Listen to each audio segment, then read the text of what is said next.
This is Locked On Sports Atlanta, and it's time for the Atlanta Football Party, only on Locked On Podcast Network, your team every day. Atlanta Football Party, your home for the best Atlanta Falcons football talk. It's local insight you can't get anywhere but right here at Locked On. I'm your host, Tanitra Batiste. Alongside me are Falcons analyst Jarvis Davis, Locked On Falcons host Aaron Freeman, and senior Falcons reporter Tori McElhaney. And of course, our Atlanta Football Party is part of the Locked On Podcast Network, your team every day. So today we'll download on how we got here for the 7th straight year. Here, of course, being a losing season.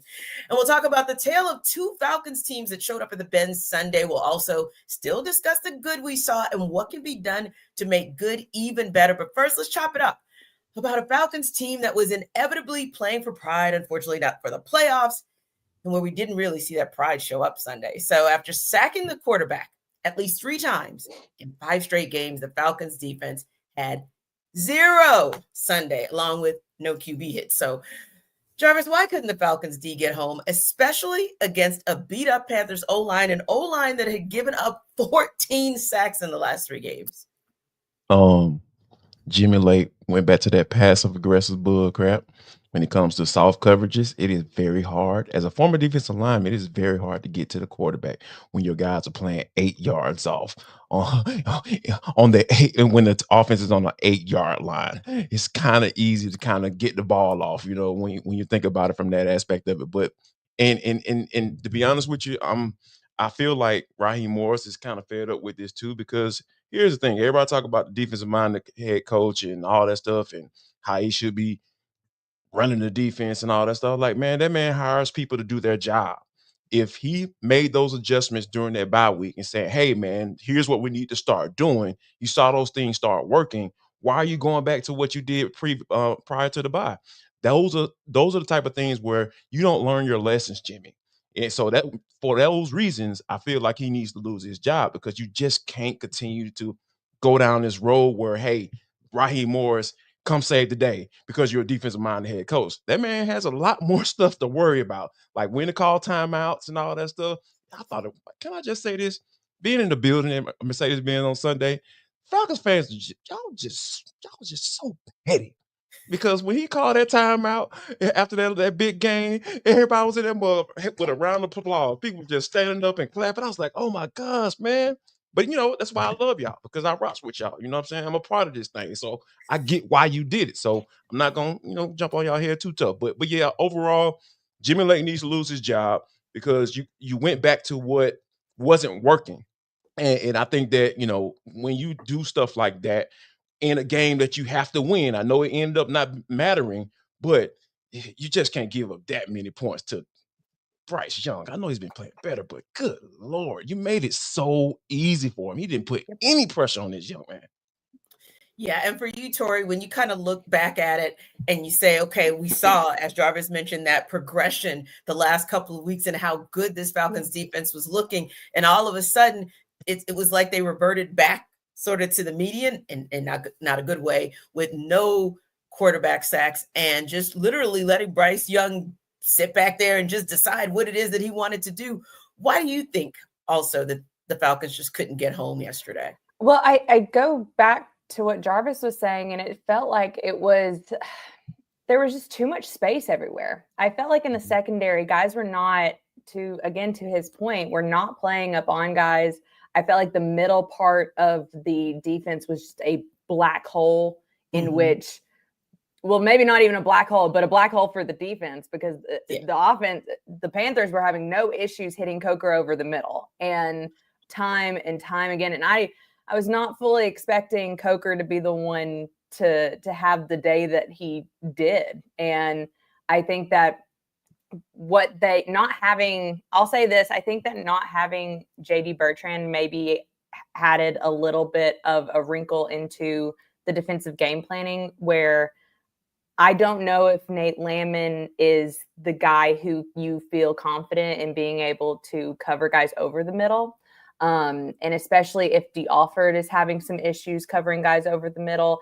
I don't know. I just felt like that part of the defense was just soft, and it felt like they were letting the Panthers kind of dictate their turns, which is something I know we talked about early in the season, where it was like, where Jimmy Lake had said, you're oftentimes reacting to what offenses are doing. And it's like there for a while, the Falcons were defensively enacting their will against opponents, even Jaden Daniels in that first half in Washington. And then to see, to your point, like the regression to going back to what they were and kind of looking the way that they were and not really enacting their will in that sense was tough. It was disappointing. And I think Raheem Morris said it best when he came to the post-game press conference and said, this was a disappointing day for the defense, because you felt confident in what they were building and what they were building towards. And then to see kind of it go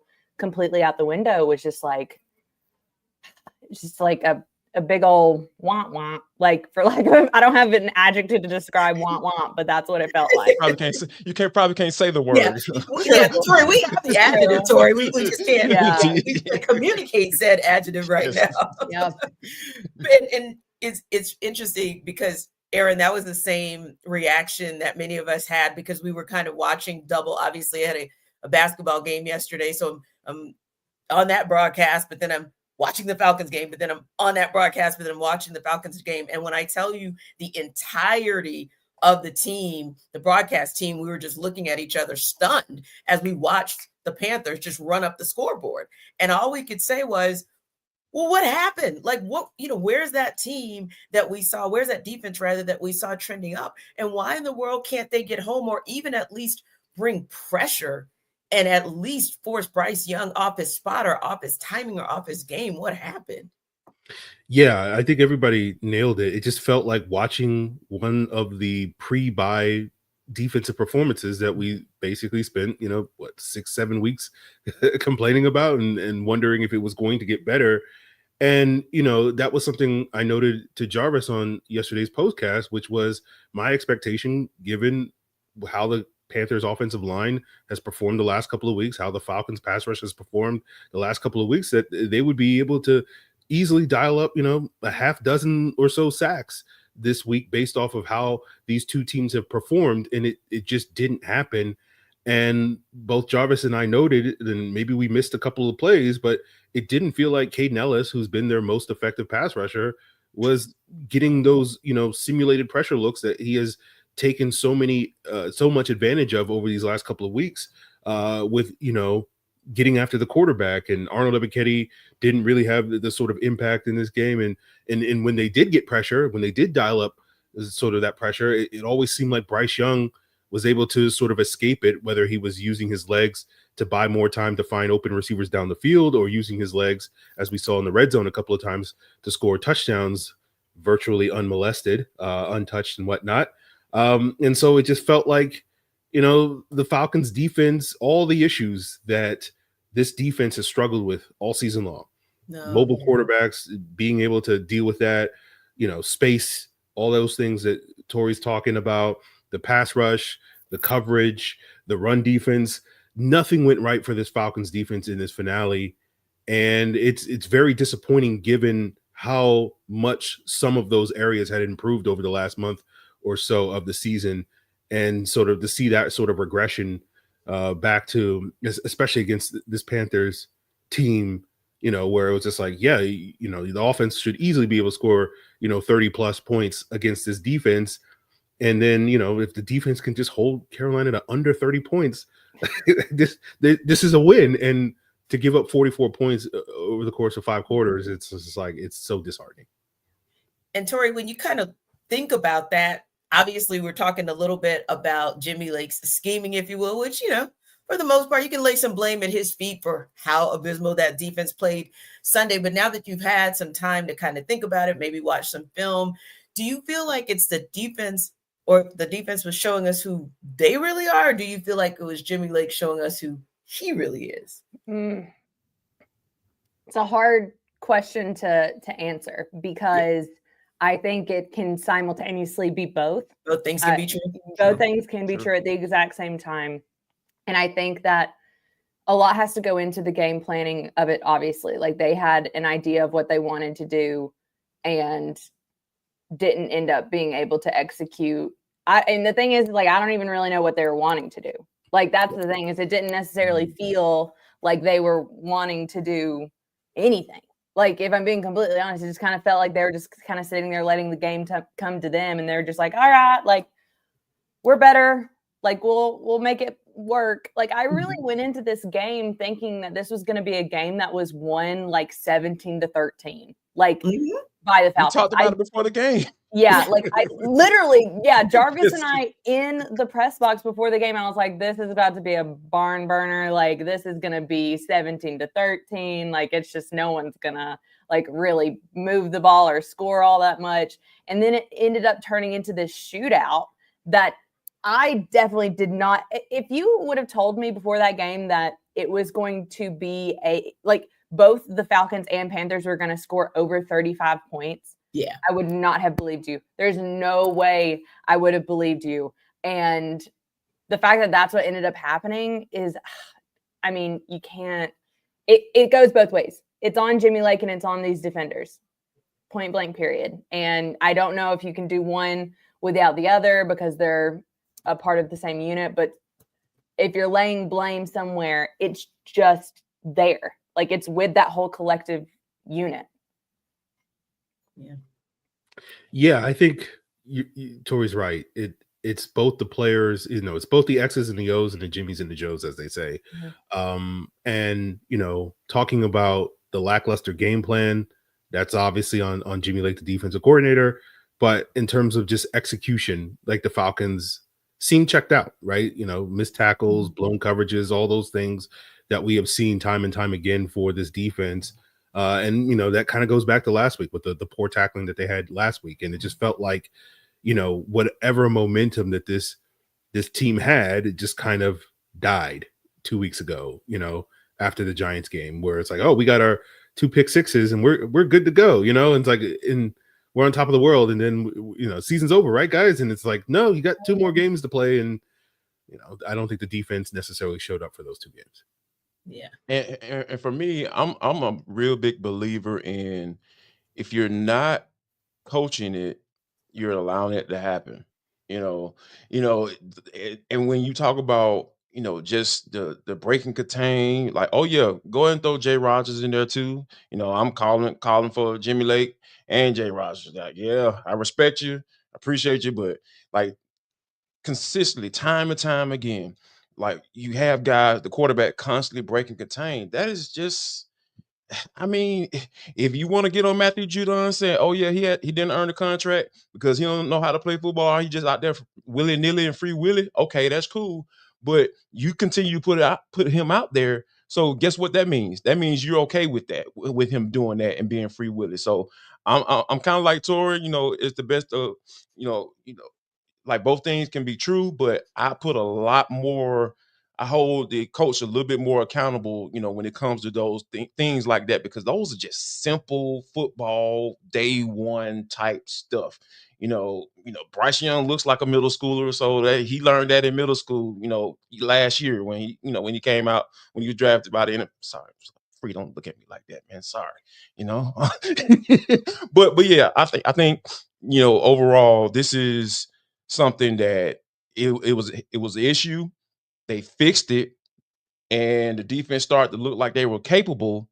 So it's hard for me to kind of blame the players if the scheme that you were running was working and guys were being productive. So yeah, this was on Jimmy. This on you, Jimmy. Mm-hmm.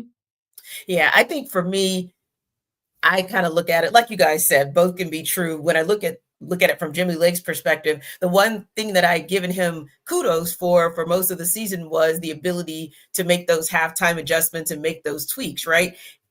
But when I looked up and I saw that the Panthers scored 14 points in the third quarter, like, that was just very troubling for me. It was very much of a head scratcher. And like you said, I kept thinking, what is going wrong? What is going wrong? And then I realized, oh, okay, why is that player playing, like, why is he that, like you said, why is he playing that far off? Why is the defender playing that far off? And then I'm thinking to myself, where is Caden Ellis? So I'm looking for Caden Ellis. And again, I'm paying attention to two things at one time. But of course, because he's been so phenomenal and he's been so disruptive, I was looking for him to see where he was. And then ultimately, I think going back to the players, it was kind of frustrating because it was one of those things where it's like, are we talking about basics again? Blocking and tackling? Like, how? We're in week 17 or week 18 and we're still having this conversation. So yeah, it was just kind of frustrating, even, watching from a distance, seeing that we were right back to the media and having this conversation about the same things that have been plaguing this defense the entire season, but also having the conversation again about something that seems to have plagued this team, which is game management. It was a thing. Again, we'll discuss it when we take it under further review.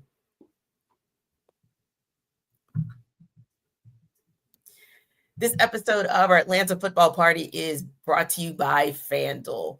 From big upsets to game-winning drives, the NFL playoffs are better with FanDuel because right now, new customers can bet $5 and get $200 in bonus bets guaranteed. That's $200 in bonus bets, win or lose. The FanDuel app gives you everything you need for live bets, same-game parlays, and so much more. So make sure you visit the website and check out the betting lines now that all of the playoff seedings are final. It's a go for this coming weekend. So visit that website, fanduel.com, to check it out.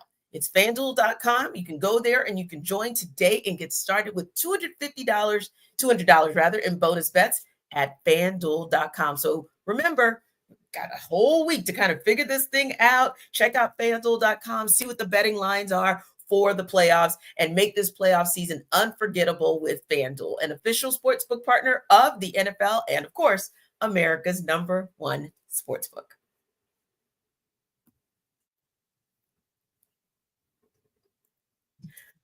So, Tori, before we go into our conversation about time management, the one thing I wanted to talk about as well, because we did kind of allude to it with Matthew Judon, and if he's not doing his job, kind of why are you continuing to kind of put him out there? We'd be remiss if we didn't talk about the secondary as well, because you're thinking 16 of the Panthers' 25 first downs came on passes. So what did you see from that secondary that allowed them to get torched to that degree by Bryce Young and company yesterday? I mean, it's everything that we've been talking about to this point. It's spacing, it's giving receivers multiple yards of separation, not just like a yard of separation. It wasn't like they were just having to make contested catches left and right. That wasn't what was happening. And because if that was happening, it would be a different conversation. And I wouldn't be as, I think, frustrated as I feel like I am. And then, of course, it was the tackling issue and the fact that your secondary is kind of your last line of defense. And there have been so many moments in all four quarters yesterday where you felt like they were just adding on 4 or 5 yards after initial contact, and you're not going to win games like that. And what makes me so frustrated is, like, on our own podcast, like on Friday, I was standing on the table for a lot of these guys defensively about being snubbed for a Pro Bowl vote. And the fact that then they go out and have this performance to end the season, it just leaves a bad taste in your mouth. It just does. Yeah, it does. And especially, Jarvis, when you're watching, and granted, we're talking about a different level of team, and we're talking about, well, they weren't fighting for their playoff lives, but they certainly were fighting for their #1 seed overall in the NFC lives last night. And I kept thinking that same thing, to Tori's point. At every level, the Lions were saying, I dare you. I dare you. Whether it was passing, whether it was running, it didn't matter what the Vikings did. They were ready at every level. Their secondary was out there, hitting like they were linebackers and D linemen. So yeah, I think Tori's right. That was one of the points of frustration. Like, if Bryce Young happens to be able to hit a receiver, then just make sure that there aren't a whole bunch of yards after the catch that we're having a conversation for, just as an example. Or if there's a runner coming out of the backfield, let's just make sure he doesn't get past the second level or that final level. So yeah, that I agree with Tori. That was one of the things that had me scratching my head as I was watching that game last night and kind of comparing it a little to the Falcons game earlier in the day. I had a revelation as well watching the Lions playing, because they were up 20 plus. They were up by 20, in the fourth quarter, and they still were sending pressure. Yep. That's Yes. that's a mindset. Yes, I That's would agree. you know what I'm saying? Like that's a mindset. And when you set that mindset to say, dang, coach, still, we still sending these dogs and the game over with. You know what I'm saying? We get this one stop, it's a wrap. Yeah, yeah. And the guys start to believe it. They start to believe what you're saying because obviously, Dan Campbell is preaching it throughout the week, hey, and Aaron Glenn as well, Well, yeah, that's what I was this is really who we thinking. Yep. are. This is Yeah. our identity. We're going to dictate terms to opposing offenses. We're not going to be receiving anything, and we're going to play tight coverage. We don't care if we got everybody hurt. We're still sending them dogs. We're still going to be aggressive. We're still going to figure this thing out because that's what we have to do. And that's what the mindset is coming into this game when the number 1 seed is on the line. And you know what? The Falcons did the exact opposite of that. Right. And I even talked about this on the Falcons postcast, with Aaron yesterday. It was almost like I was watching 2 different games. And it's like when the defense was on the field, I was like,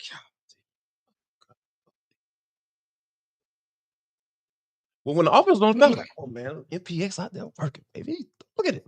Look at that boy slinging that rock, man. He's just throwing the ball in the tight window. Drake out there with his West Side California side self, you know what I'm saying? Out there getting it, doing that doggone thing.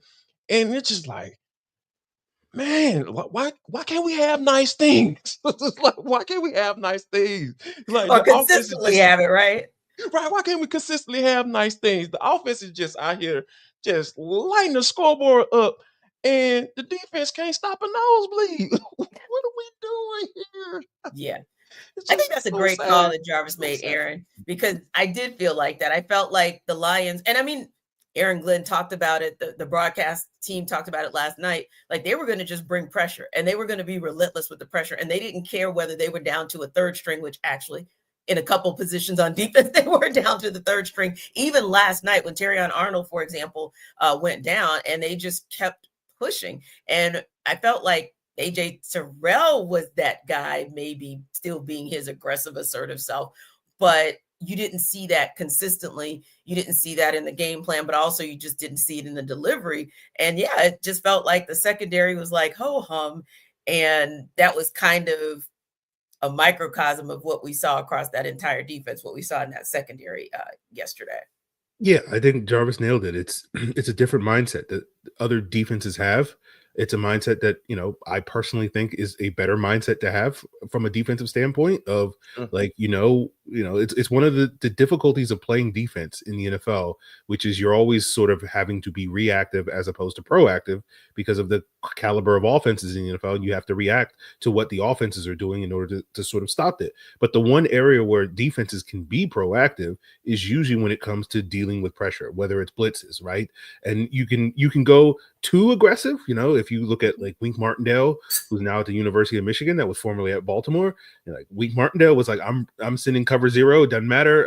We're sending all out blitzes. The And they would Ryan get brothers, burned. Yeah, they Rob would get and burned Rex. from time to time doing that Yeah. sort of stuff. But Yeah. I do think, like, you talk about the Detroit Lions, you talk about, Ryan Nielsen, the former Falcons defensive coordinator, comes from that New Orleans Saints tree. I think the Saints over the years under Dennis Allen, I know it didn't quite work out this year, but over the years, that type of defense prior to this season had consistently for 6 or 7 years been a top 10 defense, in large part to what Jarvis is talking about, being that sort of more aggressive. We're going to play press man coverage. We're going to get physical with you at the line of scrimmage, disrupt the timing of the offense, and then we're going to bring guys on pressure. We're going to bring DeMario Davis. We're going to bring Caden Ellis and all these various things. And that type of mentality, as Jarvis said, becomes pervasive. It becomes the identity. And that's, I think, a contributing factor to why this Falcons defense, with many of the similar players, played above itself last year.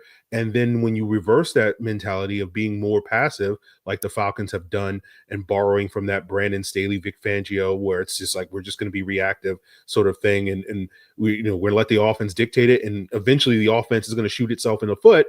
And there's a logic to that because it is hard to go on 10, 12, 15 play drives and result in points. But if you don't know how to sort of tweak and dial in that aggressiveness in the right moments on third downs in the red zone, it's going to lead to, I think, a lot of the issues that the Falcons had this season, where they just felt like they were too passive and took their foot off the gas, and offenses were like, oh, you're going to let us do that. We're going to be able to throw screens in the red zone, and the guy's going to be 10 yards off the ball. Okay, we'll take that, and and you get the results that you saw all season. Jarvis, you look like you want to say something, so I'm just going to let you say whatever it is that's on your mind. Nah, I'm getting a feeling in my spirit that I'm about to cuss. So let's continue. So we're gonna let it. Okay, so I'll take. So I don't know, Tori. Maybe I need to swing it back to you for this question, and we'll let Jarvis breathe, and then come back on the other side of this commentary. But one of the things that's also been kind of like a bugaboo is the thought of time management and some of the decision making. So there was a call out about, you guessed it, Tori, timeouts once again, and a call out about, hey, being aggressive. And we talked about, Michael Penix Jr. and the big arm he has. Why don't you give him an opportunity to just sling that bad boy just one time, just to see if maybe somebody might get it in the end zone or something good might happen. But what were your thoughts on how that was managed, or if that was a time management, a timeout, a Michael Penix Jr. management issue to you? I think it is an issue. I think the fact that at the end of the game, Zac Robinson picks up 13 yards. I think maybe if he doesn't pick up 13 yards, you take your losses and you go into overtime. But I have a hard time kind of sitting here being like, your defense couldn't stop anything. Defensively, you could not stop anything, especially after what happened last week against Washington. To have the exact same thing happen again, it's just like, why not at least Bajan picked up 13 yards. At least you had you had what, 13 seconds left? I think is what it was. Like two timeouts. Like, why not? That's my thing, is like, why not just try it? Like, just at least throw the ball up there, see what happens. They couldn't stop Drake London. Like, so if Michael Penix was putting it on him, there wasn't a lot of, like, if it was a 50-50 ball, it felt a lot more like 90-10 with Drake on Sunday. So I don't know. I don't like questioning coaching decisions as someone in the building. Understood. But I will say that I just don't get, like, you had nothing to lose at that point. Yeah, I was thinking the same. Nothing to lose. Nothing to lose. Yep. And again, if you could go and win it on a kick, like, go and win it on a kick. Don't even push it to overtime. Like, why are you kind of just like sitting back, just being like, let's go to overtime and hopefully we get the offense gets the ball first. Like, I don't know. Especially like you said, when it happened that way, that almost the exact same way, just a week 2 weeks ago. Yeah. Or a week ago. Yes, yeah. Exactly. So Jarvis, hold your mule, because I know you have some commentary about this, but we'll talk about it on the other side when we run it back. I promise.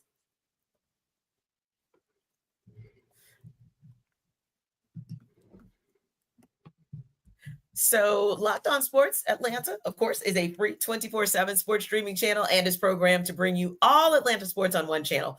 Locked On Sports Atlanta also brings you the best coverage for the Falcons, Hawks, Braves, and Bulldogs, streaming 24/7 on YouTube or the free Amazon Fire TV channels app, part of the Locked On Podcast Network, your team every day. So I know, Jarvis, that was just about 30 seconds for you to kind of reel it in and get yourself together on how you want to comment on this, but we had to go there because it's been a conversation, a point of conversation for the last couple of weeks. Time management, making good decisions. You've got 2 timeouts. You've got Zac Robinson, who gives you 13 yards more down the field. And you've got the big arm of Michael Penix Jr. and a guy, to Tori's point, in Drake London, who, if you're 6'5" and you're killing it like you did that day and all this entire season, I'm going to give it a try. And low key, at that point, like you said, you've got nothing to lose. So why not just chunk it and just see what happens? I mean, MPS was cooking. Like, he was cooking. Put the ball in his hands towards the end of the game. I mean, 13 seconds, 2 timeouts. Yeah, you could have made something happen, but I feel like the not going for 2 when you tied it up, like, that was just like, bro. Like, I mean, I understand being a defensive minded head coach, believing in your guys, getting the stop, They were able to, get you the ball back late in the game, to at least attempt, to try to, get another score. But like towards the end of that game, when they were driving, I was like, okay, I know they about to get ready to score here. And then I had a thought to myself. I was like, man, should they go for two? Because I was just thinking like thinking back to last week. I'm in the mindset of a coach, you right? You know what I'm saying? I was just like, all right, you know, Nine was on the bench the whole overtime. He didn't get an opportunity. So since the rules aren't going to be changed again, and they shouldn't be, how about this? Let me put the ball in Nine's hands and see what he can do, and see if he can get this too, so we can get this dub. Like, because you have to be aggressive in that moment. And obviously, we having this conversation with my wife. I thought she brought up an excellent point. It's just that she's talking about how she has so much. Man, Raheem Morris has so much going on in his head, right? When you think about having to make decisions, being a defensive minded coach, you always got to believe in your guys and okay, who I'm going to side with in this particular moment. When I know I need to play. So, and I think that with him being in that headspace in the beginning of the year, like he was being aggressive. He was going for it on fourth down. You saw those things, and nobody had an issue with it, right? When he was 6-3, and then things started to fall off the rails, right? Kirk Cousins just disappeared. I don't know what happened to him. I'm still looking for Kirk. I didn't even see Kirk on the sidelines. I know he was there, but I ain't see him. And you start to be passive, right? You start to be passive in those moments.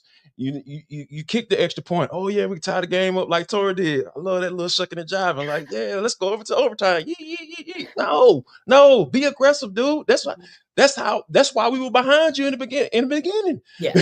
Because you were being aggressive. Like, even if it was a questionable to go for it on fourth down, that you had built up enough equity at that point to say, you know what? I'm gonna trust your gut, dog. Like, I trust your gut, because the time that you went for it and executed, it made all the sense in the world, and you were getting wins. So I feel like that 2 point just kind of was like him not going for it was just like just an embodiment of what we've been seeing in this last back half of the season, and this Falcons team and Raheem Morris just really not being able to get his mojo back, so to speak, like he had in the beginning of the season.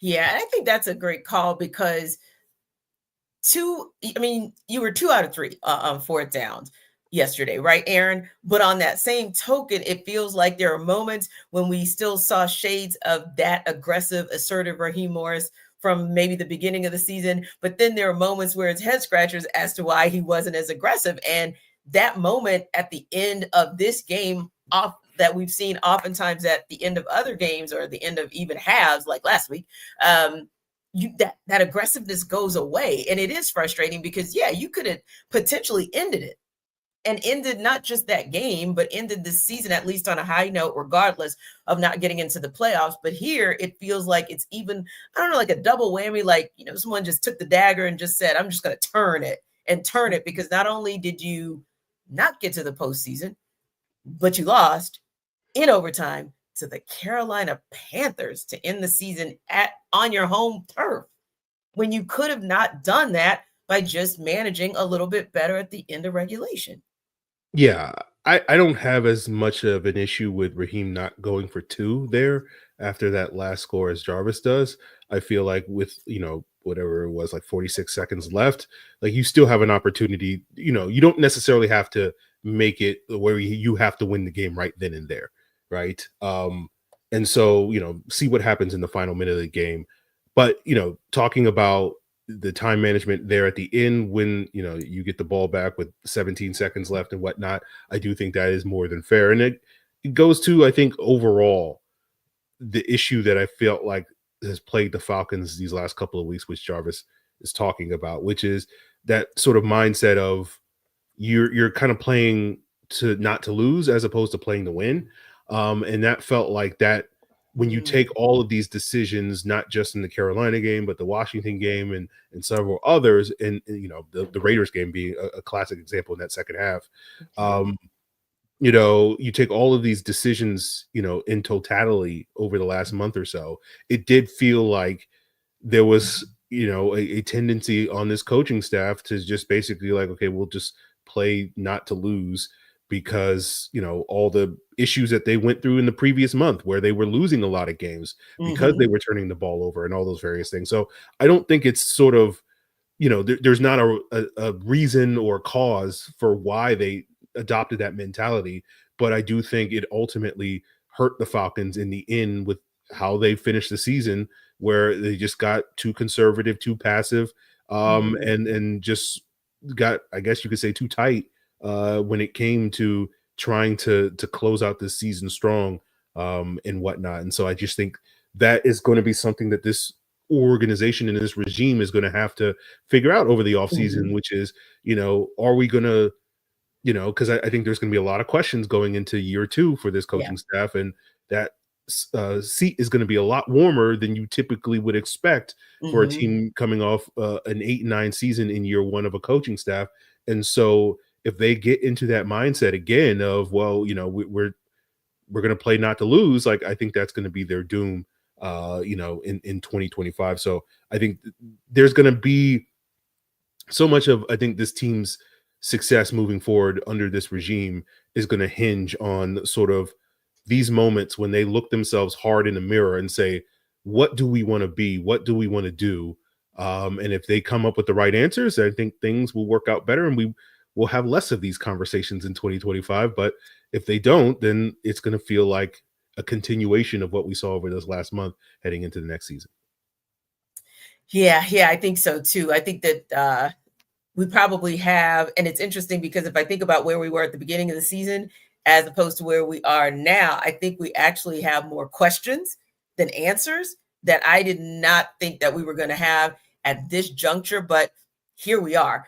And I think that, Tori, you had a great title for your column Sunday. The 2024 Atlanta Falcons were perceived to be a playoff team, and the reality didn't match. I want to talk about that, dig a little bit more into that on the other side, because I want to get each of you guys' thoughts on how that happened, how we were so encouraged and so optimistic about what this could have been, which was our perception at the beginning, but how we ended up at this reality. We'll talk about it on the other side.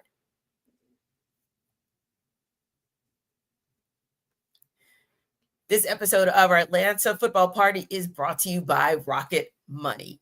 Did Rocket Money help you find any subscriptions you forgot about or that you were paying for twice? That definitely happened to me. In fact, it always happens to me where I have a few subscriptions that I don't even realize I'm paying for until I check my bank account and it's already debited. Or there are subscriptions that I realize I have and I'm thinking, oh, wow, wait a minute. Do I want to keep that or do I not want to keep that? Well, you know what? I don't have to worry about that anymore because Rocket Money makes it easy for you and for me to track all of it down. It's like having a personal assistant for your finances. Rocket Money is that personal finance app that helps find and cancel your unwanted subscriptions, monitors your spending, and helps lower your bills so you can grow your savings. It brings everything together in one place, whether it's subscriptions, your spending habits, or even the goals you want to hit this year. Rocket Money also has over 5 million users and has saved a total of $500 million in canceled subscriptions, saving members up to $740 a year when using all of the app's premium features. You can cancel services you don't want anymore, and it'll help you, like they said, to save a ton. And with the goals feature, you can automatically set aside money for your future. So cancel your unwanted subscriptions and reach your financial goals faster with Rocket Money. Go to rocketmoney.com/lockedon today. That's rocketmoney.com/lockedon, rocketmoney.com/lockedon.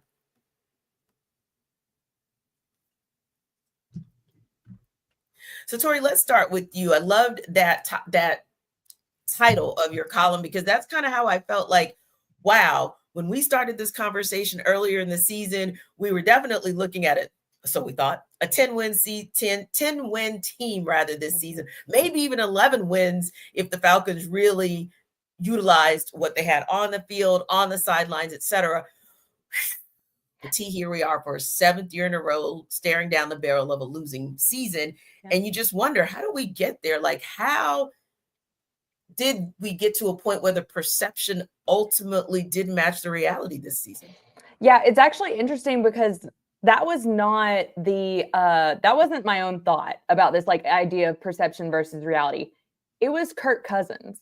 On July 31st, he comes off the field after training camp, and his opening statement is about this idea of perception versus reality. And he's talking about how this offense is being perceived and how things feel so good and how you work to make the perception a reality. And he kind of was talking about, like, I don't really care about perception, I care about reality. The unfortunate reality that they're now living in is that they didn't meet expectations. They didn't meet this perception. Not only that, I think the outside looking in set for them, but also what they set for themselves. Their expectation for 2024 was to outrun the South. And that is the rallying cry. That was the calling card of this team, because they felt that they had a roster that was fundamentally better than what other teams in the NFC South had. Yeah. We are now sitting here the day after the 2024 season ends for the Falcons, and they didn't do that. They didn't outrun the South. They lost 6 of their last 8 games. And it's a really, really tough pill to swallow because of everything that had happened leading up to the season.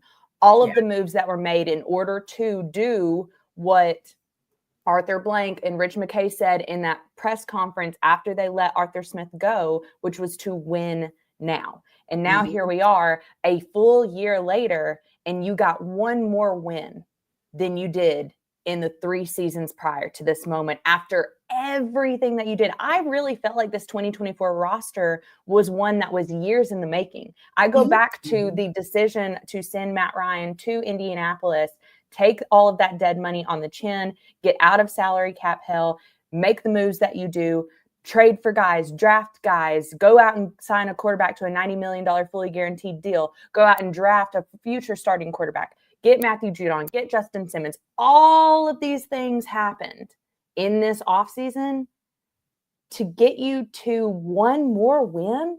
Like, that is so tough. That's such a tough realization and reality to sit in after everything that had happened to this point. And that was kind of the basis of what I felt, not just yesterday, not just today, but in the last month of the season, as you felt things going off of the rails. Oh, yeah. And Tori, that's a great point, because you kind of look at it and it's like, you look at the beginning of the season, and maybe that's it as well. Like, the beginning of the season felt more like your perception of what the season was going to be, where you get to 6-3, you get a win over the Cowboys, and you think you're cooking with gas.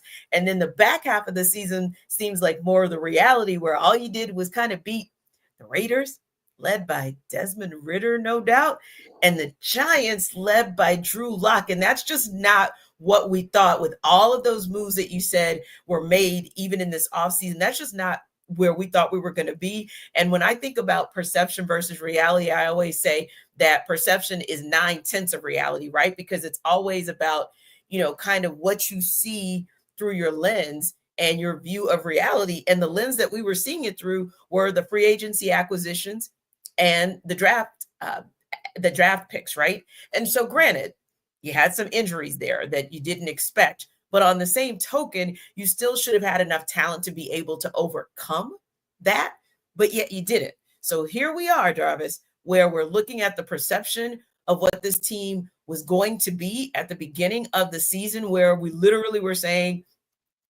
like, who's going to check us? And then you're at the end of the season being checked by the same team that's checked the entire division the last 4 years. And you know what? Like, the perception and reality thing, like, I think that's spot on. I'm glad that was it stood out to me, Tor, when Kirk said that as well. I was like, yeah, man, that makes sense.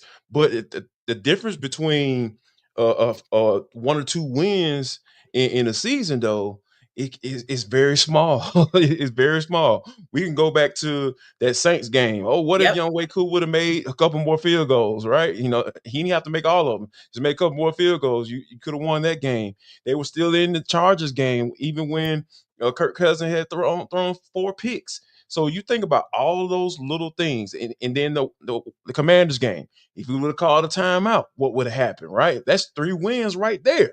You know what I'm saying? So we can be having a whole totally different conversation. But when it comes down to not having an elite roster, right? Not having an elite quarterback, because when you got guys like Josh Allen and Patrick Mahomes, yeah, they're going to win you some games, right?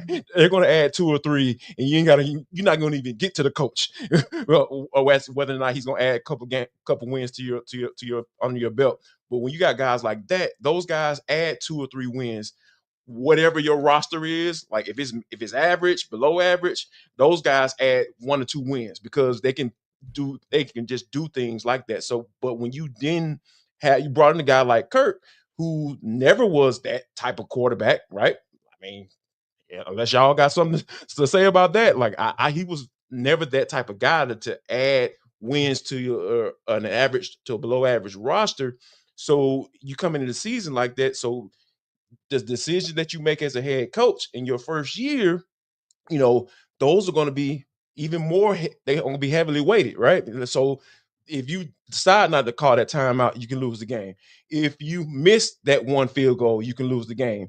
If you don't, you don't go for 2 in the end of regulation when your defense can't stop a nosebleed, you can lose the game. And that's essentially how this season played out for the Falcons.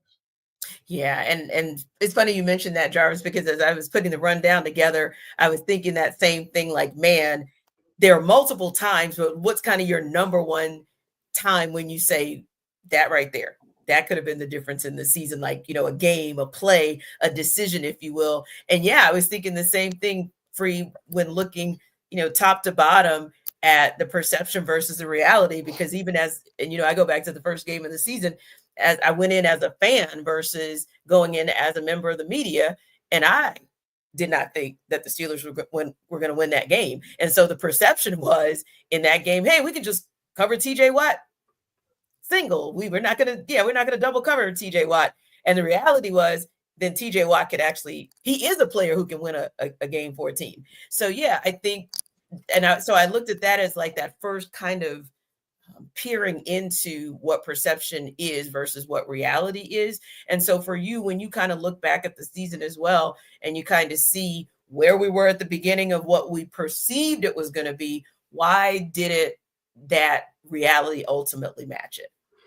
Well, I don't necessarily want to be that guy, but I got to be that guy. Like, I didn't necessarily perceive this team as like the clear-cut winner in the division that other people. Like, I kind of expected this team to win 8 games until we got to August and they made the moves to get Judon and Simmons, and that to me was the moves that really sort of moved the needle for this team, because I looked at it and kind of piggybacking on something that Jarvis kind of said. Like, I remember going into the summer being like, I think the perception is that the Falcons, in adding Kirk Cousins, just went out and got Tom Brady. And we saw that in a couple of years ago where, the Bucs were able to get Tom Brady and transform from a 8-8 team or whatever they were with Jameis Winston into a Super Bowl contender.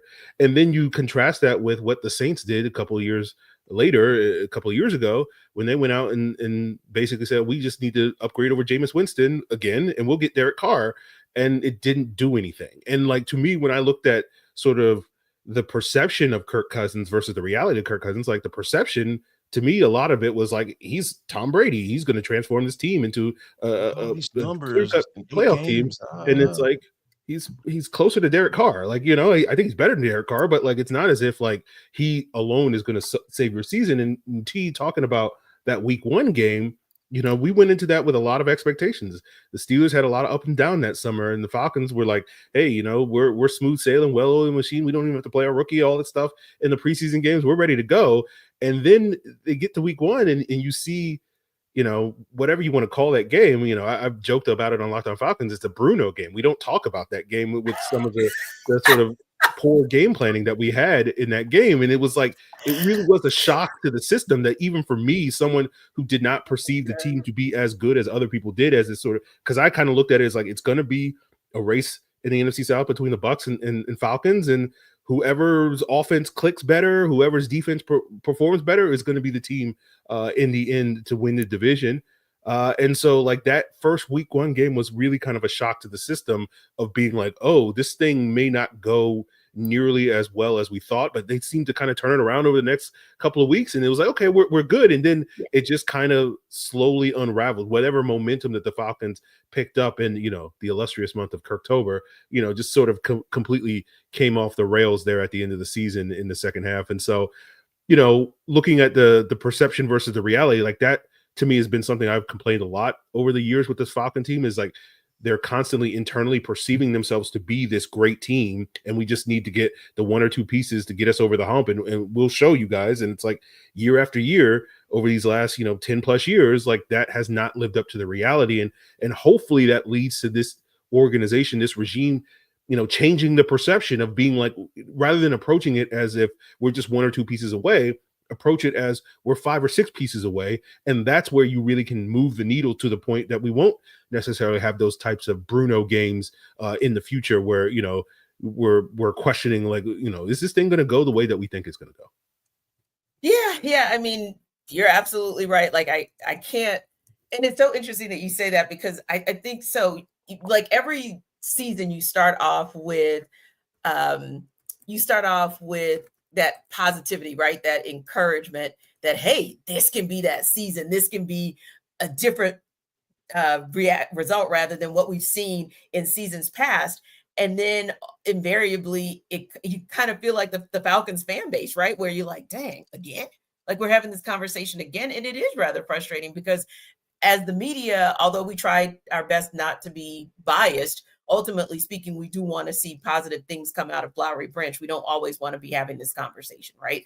So it'll be interesting because there are some good things that are coming out of Flowery Branch, but there might be some things that are some changes that need to be made as well. We'll talk about that on the other side.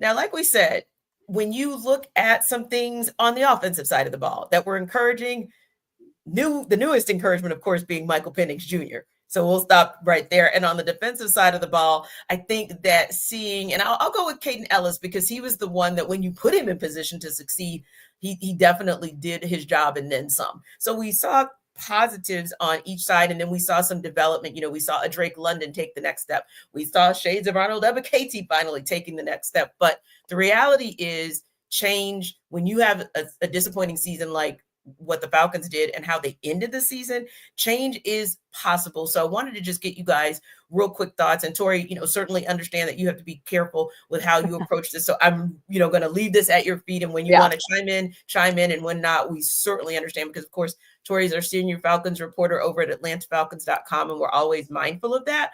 But there are questions about change. And Jarvis, while we don't kind of jump into panic mode on this show ever, we do look at things for what they are. And the reality is, people are looking at the coaching staff, whether you look at it from Raheem Morris and his offensive coordinators down to his position coaches. People are questioning where the changes should be made. So for you on the coaching staff, where do you think maybe some changes should be made as this team goes into the offseason? I think Jimmy Lake and Jay Rogers got to go. Because when you think about the defense coordinator needing the head coach to come in and give him the blueprint on how you can make your guys play better, or put your guys, like you mentioned, put your guys in position to have success. Like even Matthew Judon, the guy I've been railing on all season for the most part, he was actually productive during that time, right? You got Jesse Bates out here, getting the pick six, and clowning out there against the Giants, right? Well, people are like, oh, it was the Giants. But yeah, it's the NFL. Like, how many teams have we going into the game? And Aaron and I joked about this on Locked On Falcons. Like, how many times have we looked at a team, looked at some film, and said, you know what? They should be able to take advantage here, here, here, here, and here. And you go into the game, and the Falcons don't take advantage of none. So when they actually take advantage of here, you have to give them credit for it, right?